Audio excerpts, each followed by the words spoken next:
شروع اللہ کا نام لے کر جو بڑا مہربان نہایت رحم والا ہے۔ طاسین، یہ قرآن یعنی کتاب روشن کی آیتیں ہیں، مومنوں کے لیے ہدایت اور بشارت ہے، وہ جو نماز پڑھتے اور زکوٰۃ دیتے ہیں اور وہ آخرت کا بھی یقین رکھتے ہیں۔ جو لوگ آخرت پر ایمان نہیں رکھتے، ہم نے ان کے اعمال ان کے لیے آراستہ کر دیے ہیں تو وہ بھٹکتے پھر رہے ہیں۔ یہی لوگ ہیں جن کے لیے برا عذاب ہے اور وہ آخرت میں بھی بہت نقصان اٹھانے والے ہیں۔ اور تم کو یہ قرآن اس حکیم و علیم کی طرف سے عطا کیا جاتا ہے۔ جب موسیٰ نے اپنے گھر والوں سے کہا کہ میں نے آگ دیکھی ہے، میں وہاں سے رستے کا پتہ لاتا ہوں یا کوئی شعلہ یعنی ایک انگارہ تمہارے پاس لاتا ہوں تاکہ تم آگ تاپو۔ جب موسیٰ اس کے پاس آئے تو ندا آئی کہ وہ جو آگ میں تجلی دکھاتا ہے بابرکت ہے، اور وہ جو آگ کے ارد گرد ہے، اور اللہ جو تمام عالم کا پروردگار ہے پاک ہے۔ اے موسیٰ، میں اللہ ہوں، عزت والا، حکمت والا، اور اپنی لاٹھی ڈال دو۔ سو جب اسے دیکھا تو اس طرح حرکت کر رہی تھی گویا سانپ ہے، تو پیٹ پھیر کر بھاگے اور پیچھے مڑ کر نہ دیکھا۔ فرمایا، اے موسیٰ، ڈرو مت، میرے پاس پیغمبر ڈرا نہیں کرتے۔ ہاں، جس نے ظلم کیا پھر برائی کے بعد اسے نیکی سے بدل دیا تو میں بخشنے والا مہربان ہوں۔ اور اپنا ہاتھ اپنے گریبان میں ڈالو، بے عیب سفید و روشن نکلے گا۔ ان 2 معجزوں کے ساتھ جو 9 معجزوں میں داخل ہیں فرعون اور اس کی قوم کے پاس جاؤ کہ وہ بدکردار لوگ ہیں۔ پھر جب ان کے پاس ہماری روشن نشانیاں پہنچیں تو کہنے لگے یہ کھلا جادو ہے، اور بے انصافی اور غرور سے ان کو ماننے سے انکار کیا، جبکہ ان کے دل ان کو مان چکے تھے۔ سو دیکھ لو کہ فساد کرنے والوں کا انجام کیسا ہوا۔ اور ہم نے داؤد اور سلیمان کو علم بخشا، اور انہوں نے کہا کہ اللہ کا شکر ہے جس نے ہمیں اپنے بہت سے مومن بندوں پر فضیلت دی۔ اور سلیمان داؤد کے قائم مقام ہوئے اور کہنے لگے کہ لوگوں، ہمیں اللہ کی طرف سے پرندوں کی بولی سکھائی گئی ہے اور ہر چیز عنایت فرمائی گئی ہے، بے شک یہ اس کا خاص فضل ہے۔ اور سلیمان کے لیے جنوں اور انسانوں اور پرندوں کے لشکر جمع کیے گئے اور پھر ان کی جماعتیں بنائی گئیں، یہاں تک کہ جب چیونٹیوں کے میدان میں پہنچے تو ایک چیونٹی نے کہا کہ چیونٹیوں، اپنے اپنے بلوں میں داخل ہو جاؤ، ایسا نہ ہو کہ سلیمان اور اس کے لشکر تم کو کچل ڈالے اور ان کو خبر بھی نہ ہو۔ تو وہ اس کی بات سے ہنس پڑے اور کہنے لگے کہ اے پروردگار، مجھے توفیق عنایت کر کہ جو احسان تو نے مجھ پر اور میرے ماں باپ پر کیے ہیں ان کا شکر کروں، اور ایسے نیک کام کروں کہ تو ان سے خوش ہو جائے، اور مجھے اپنی رحمت سے اپنے نیک بندوں میں داخل فرما۔ اور جب انہوں نے پرندوں کا جائزہ لیا تو کہنے لگے کیا سبب ہے مجھے ہدہد نظر نہیں آتا؟ کیا کہیں غائب ہو گیا ہے؟ میں اسے سخت سزا دوں گا یا ذبح کر ڈالوں گا یا میرے سامنے اپنی بے قصوری کی واضح دلیل پیش کرے۔ ابھی تھوڑی دیر ہوئی تھی کہ ہدہد آ موجود ہوا اور کہنے لگا کہ مجھے ایک ایسی چیز معلوم ہوئی ہے جس کی آپ کو خبر نہیں، اور میں آپ کے پاس ملک سبا سے ایک یقینی خبر لے کر آیا ہوں۔ میں نے ایک عورت دیکھی کہ ان لوگوں پر حکومت کرتی ہے اور ہر چیز اسے میسر ہے، اور اس کا ایک شاندار تخت ہے۔ میں نے دیکھا کہ وہ اور اس کی قوم اللہ کو چھوڑ کر آفتاب کو سجدہ کرتے ہیں، اور شیطان نے ان کے اعمال انہیں آراستہ کر دکھائے ہیں اور ان کو رستے سے روک رکھا ہے، پس وہ رستے پر نہیں آتے، اور نہیں سمجھتے ہیں کہ اللہ کو جو آسمانوں اور زمین میں چھپی چیزوں کو ظاہر کر دیتا اور تمہارے پوشیدہ اور ظاہر اعمال کو جانتا ہے، کیوں سجدہ نہ کریں؟ اللہ کے سوا کوئی عبادت کے لائق نہیں، وہی عرش عظیم کا مالک ہے۔ سلیمان نے کہا اچھا، ہم دیکھیں گے تو نے سچ کہا ہے یا تو جھوٹا ہے۔ یہ میرا خط لے جا اور اسے ان کی طرف ڈال دے، پھر ان کے پاس سے ہٹ جانا اور دیکھنا کہ وہ کیا جواب دیتی ہیں۔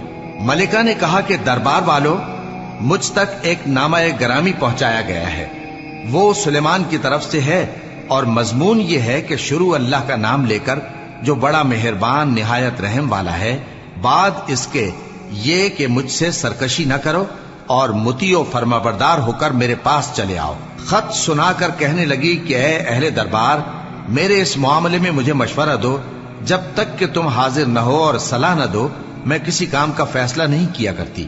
وہ بولے کہ ہم بڑے زوراور اور سخت جنگجو ہیں، اور حکم آپ کے اختیار میں ہے، تو جو حکم دیجیے گا اس کے انجام پر नजर कर लीजिएगा। उसने कहा कि बादशाह जब किसी शहर में दाखिल होते हैं तो उसको तबाह कर देते हैं और वहां के इज्जत वालों को जलील कर दिया करते हैं, और इसी तरह ये भी करेंगे। और मैं इनकी तरफ कुछ तोहफा भेजती हूं और देखती हूं कि कासिद क्या जवाब लाते हैं। बस जब कासिद सुलेमान के पास पहुंचा तो सुलेमान ने कहा, क्या तुम मुझे माल से मदद देना चाहते हो? सो जो कुछ अल्लाह ने मुझे अता फरमाया है वो उससे कहीं बेहतर है जो तुम्हें दिया है। हकीकत यह है कि अपने तोहफे से तुम ही खुश होते होगे। उनके पास वापस जाओ, अब हम उन पर ऐसे लश्कर लेकर हमला करेंगे जिनके मुकाबले की उनमें ताकत न होगी, और उनको वहां से बेइज्जत करके निकाल देंगे और वो जलील होंगे।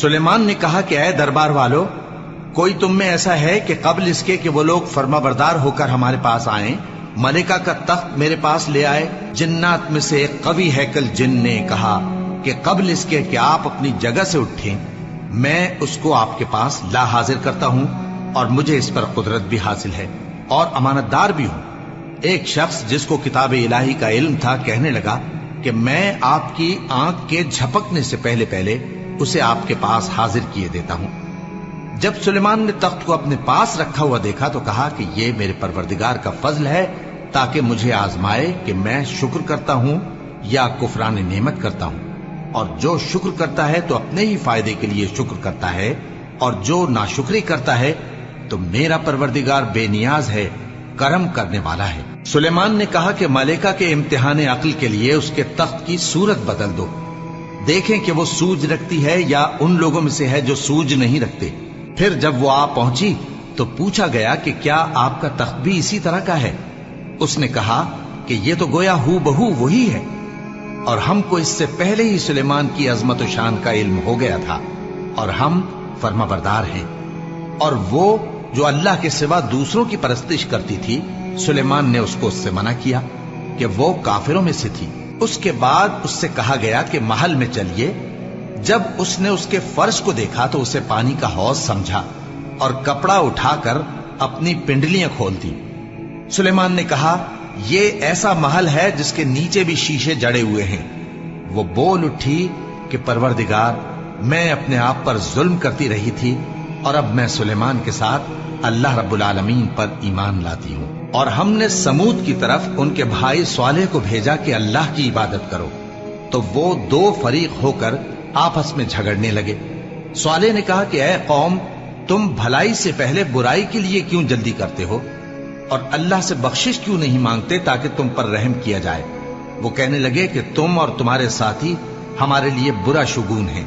स्वालेह ने कहा कि तुम्हारी बदशुगूनी अल्लाह के पास है, बल्कि तुम ऐसे लोग हो जिनकी आजमाइश की जाती है। और शहर में 9 शख्स थे जो मुल्क में फसाद किया करते थे और इस्लाह से काम नहीं लेते थे।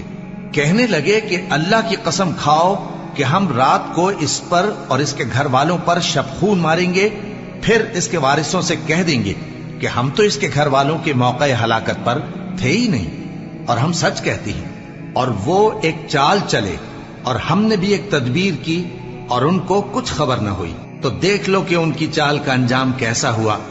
हमने उनको और उनकी कौम सबको हलाक कर डाला। अब उनके ये घर उनके जुल्म के सबब तलपट पड़े हैं। जो लोग इल्म रखते हैं उनके लिए इसमें निशानी है, और जो लोग ईमान लाए और डरते थे उनको हमने नजात दी। और लूत को याद करो जब उन्होंने अपनी कौम से कहा कि तुम बेहयाई के काम क्यों करते हो जबकि तुम देखते हो? क्या तुम औरतों को छोड़कर लज्जत हासिल करने के लिए मर्दों की तरफ माइल होते हो? हकीकत यह है कि तुम अहमक लोग हो। तो उनकी कौम के लोग बोले तो ये बोले, और इसके सिवा उनका कुछ जवाब न था कि लूत के घर वालों को अपने शहर से निकाल दो, ये लोग पाक बनना चाहते हैं। तो हमने उनको और उनके घर वालों को नजात दी, मगर उनकी बीवी कि उसकी निस्बत हमने मुकर्रर कर रखा था कि वो पीछे रहने वालों में होगी। और हमने उन पर मे बरसाया, सो जो मे उन लोगों पर बरसा जिनको मुतनब्बे कर दिया गया था बुरा था। कह दो कि सब तारीफ अल्लाह ही के लिए है, और उसके उन बंदों पर सलाम है जिसको उसने मुंतखब फरमाया। भला अल्लाह बेहतर है या वो जिनको ये उसका शरीक बनाते हैं? भला किसने आसमानों और जमीन को पैदा किया, और किसने तुम्हारे लिए आसमान से पानी बरसाया? फिर हमने उससे सरसब्ज बाग उगाए तुम्हारा काम तो न था कि तुम उनके दरख्तों को उगाते, तो क्या अल्लाह के साथ कोई और भी माबूद है? हरगिज नहीं, बल्कि ये लोग रस्ते से अलग हो रहे हैं। भला किसने जमीन को करारगाह बनाया और उसके बीच नहरें बनाई और उसके लिए पहाड़ बनाए, और किसने दो दरियाओं के बीच ओट बनाई? ये सब कुछ अल्लाह ने बनाया, तो क्या अल्लाह के साथ कोई और माबूद भी है? हरगिज नहीं, बल्कि उनमें अक्सर इल्म नहीं रखते। भला कौन बेकरार की इल्तिजा कबूल करता है जब वो उससे दुआ करता है, और कौन उसकी तकलीफ को दूर करता है, और कौन तुमको जमीन में अगलों का जानशी बनाता है? ये सब कुछ अल्लाह करता है, तो क्या अल्लाह के साथ कोई और माबूद भी है? हरगिज नहीं, मगर तुम बहुत कम गौर करते हो। भला कौन तुमको जंगल और दरिया के अंधेरों में रास्ता बताता, और कौन हवाओं को अपनी रहमत के आगे खुशखबरी बनाकर भेजता है? ये सब कुछ अल्लाह करता है, तो क्या अल्लाह के साथ कोई और माबूद भी है? हरगिज नहीं। ये लोग जो शिर्क करते हैं, अल्लाह की शान उससे बुलंद है। भला कौन खलकत को पहली बार पैदा करता, फिर उसको दोबारा पैदा करेगा? और कौन तुमको आसमान और जमीन से रिज्क देता है? ये सब कुछ अल्लाह करता है, तो क्या अल्लाह के साथ कोई और माबूद भी है? हरगिज नहीं। कह दो कि मुशरिको, अगर तुम सच्चे हो तो दलील पेश करो। कह दो कि जो लोग आसमानों और जमीन में हैं, अल्लाह के सिवा गैब की बातें नहीं जानते, और न ये जानते हैं कि कब जिंदा करके उठाए जाएंगे, बल्कि आखिरत के बारे में उनका इल्म खत्म हो चुका है, बल्कि ये उसकी तरफ से शक में है, बल्कि ये उससे अंधे हो रहे हैं। और जो लोग काफिर हैं कहते हैं कि जब हम और हमारे बाप दादा मिट्टी हो जाएंगे, तो क्या हम फिर कब्रों से निकाले जाएंगे? ये वादा हमसे और हमारे बाप दादा से पहले से होता चला आया है। कहां का उठना और कैसी क़यामत? ये तो सिर्फ पहले लोगों की कहानियां हैं। कह दो कि मुल्क में चलो फिरो, फिर देखो कि गुनाहगारों का अंजाम क्या हुआ है, और उनके हाल पर गम न करना, और न उन चालों से जो ये कर रहे हैं तंग दिल होना। और कहते हैं कि अगर तुम सच्चे हो तो ये वादा कब पूरा होगा? कह दो कि जिस अजाब के लिए तुम जल्दी कर रहे हो, शायद उसमें से कुछ तुम्हारे नजदीक आ पहुंचा हो, और तुम्हारा परवरदिगार तो लोगों पर फजल करने वाला है, लेकिन उनमें से अक्सर शुक्र नहीं करते। और जो बातें उनके सीनों में पोशीदा होती हैं और जो काम वो जाहिर करते हैं, तुम्हारा परवरदिगार उन सब को जानता है। और आसमानों और जमीन में कोई पोशीदा चीज नहीं है मगर ये कि वो एक किताब रोशन में लिखी हुई है। बेशक ये कुरान बनी इसराइल के सामने अक्सर बातें जिनमें वो इख्तिलाफ करते हैं बयान कर देता है, और बेशक ये मोमिनों के लिए हिदायत और रहमत है। तुम्हारा परवरदिगार क़यामत के रोज उनमें अपने हुक्म से फैसला कर देगा, और वो गालिब है, इल्म वाला है। तो अल्लाह पर भरोसा रखो, तुम तो साफ हक पर हो। कुछ शक नहीं कि तुम मुर्दों को बात नहीं सुना सकते, और न बहरों को जबकि वो पीठ फेर लें आवाज सुना सकते हो, और न अंधों को गुमराही से निकालकर रास्ता दिखा सकते हो। तुम तो उन्हीं को सुना सकते हो जो हमारी आयतों पर ईमान लाते हैं, फिर वो फर्माबरदार हो जाते हैं। और जब उनके बारे में अजाब का वादा पूरा होगा तो हम उनके लिए जमीन में से एक जानवर निकालेंगे जो उनसे बातें करेगा। ये हम इसलिए करेंगे कि लोग हमारी आयतों पर ईमान नहीं लाते थे। और जिस रोज हम हर उम्मत में से एक बड़े गिरोह को जमा करेंगे जो हमारी आयतों की तकजीब करते थे, फिर उनकी जमात बंदी की जाएगी, यहां तक कि जब सब आ जाएंगे तो अल्लाह फरमाएगा कि क्या तुमने मेरी आयतों को झुटला दिया था, हालांकि तुमने अपने इल्म से उनका इहाता तो किया ही न था। भला तुम क्या करते रहते थे? और उनके जुल्म के सबब उनके हक में वादा अजाब पूरा होकर रहेगा, तो वो बोल भी न सकेंगे। क्या उन्होंने नहीं देखा कि हमने रात को इसलिए बनाया है कि उसमें आराम करें, और दिन को रोशन बनाया है कि उसमें काम करें? बेशक इसमें मोमिन लोगों के लिए निशानियां हैं। और जिस रोज सूर फूंका जाएगा तो जो लोग आसमानों में और जो जमीन में हैं सब घबरा उठेंगे, मगर वो जिसे अल्लाह चाहे, और सब उसके पास आजिज होकर चले आएंगे। और तुम पहाड़ों को देखते हो तो ख्याल करते हो कि मजबूत जमे हुए हैं, मगर वो उस रोज इस तरह उड़ते फिरेंगे जैसे बादल। ये अल्लाह की कारीगरी है जिसने हर चीज को मजबूत बनाया। बेशक वो तुम्हारे सब अफआल से बाखबर है। जो शख्स नेकी लेकर आएगा तो उसके लिए उससे बेहतर बदला तैयार है, और ऐसे लोग उस रोज घबराहट से बेखौफ होंगे। और जो बुराई लेकर आएगा तो ऐसे लोग औंधे मुंह दोजख में डाल दिए जाएंगे। तुमको तो उन्हीं अमाल का बदला मिलेगा जो तुम करते रहे हो। कह दो, मुझको यही इरशाद हुआ है कि इस शहर मक्का के मालिक की इबादत करूं जिसने इसको मुहतरम बनाया है और हर चीज उसी की है, और मुझे यह भी हुक्म हुआ है कि मैं फर्माबरदार रहूं और यह भी कि कुरान पढ़ा करूं। अब जो शख्स राह रास्त इख्तियार करता है तो अपने ही फायदे के लिए इख्तियार करता है, और जो गुमराह रहता है तो कह दो कि मैं तो सिर्फ खबरदार करने वाला हूं। और कहो कि अल्लाह का शुक्र है, वो तुमको अनकरीब अपनी निशानियां दिखाएगा तो तुम उनको पहचान लोगे, और जो काम तुम करते हो तुम्हारा परवरदिगार उनसे बेखबर नहीं है।